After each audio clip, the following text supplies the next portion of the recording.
The Perfect Storm, Part 5. The upcoming implementation of CBDC, or electronic digital government money, and the accompanying electronic or digital ID. They want everybody to be identified by their phone, and that way they can track you, they can track all your purchases, and they want to stop cash.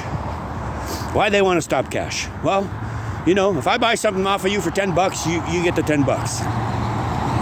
If we do an electronic transfer, the bank gets a cut. And there's also a record of that said purchase. So, CBDC and digital ID is the final step towards total totalitarianism, where a government wants to control every aspect of your life. And if you don't believe me, just look at what's happening in China. Just go to YouTube channels like China Uncensored. They'll show you. They do stuff like, if you jaywalk and one of the billions of cameras catches you, and they have face recognition, they have gait recognition, they automatically deduct money from your bank account. They fine you, and that's the end of it. There's no recourse.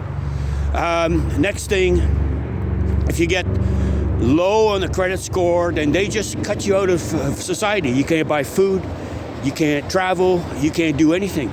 So it's fueling an enormous homeless population in China. But that's pretty much what they want to do here. They say, oh, well, that's never going to happen here. Well, I don't know about that. It's happened in Canada before. They froze people's bank accounts during the Freedom Convoy, and they're doing it again. They're doing it again with under the auspices of recouping CERB payments. So I don't know if you guys remember, but during the scamdemic, the government handed out cash like it was going out of style, CERB payments. Well, now they want some of that money back. Well, and if you refuse, you say you don't have it, well, then they freeze your bank accounts, and they just go get it. So, CRA is, this is a nasty bunch of people. I think only to be outdone by the IRS in the U.S., if that's possible. So another perfect storm. The digital ID that they're going to want to implement.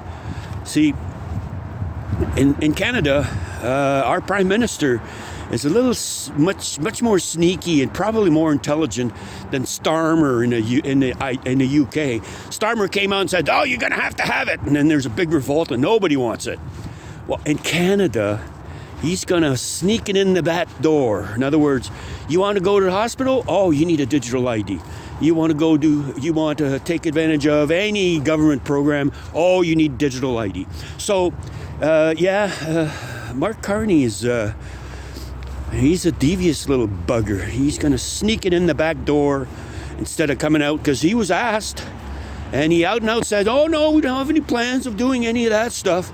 Yeah, he's a freaking bold-faced liar and a crook. I mean, Brookfield Investments is raping the country, right, left. That's the only deals he's been able to cut. Every time he goes and tries to get a deal done with any country, it's always to benefit Brookfield Investments. It's never to benefit Canadians. So, CBDC and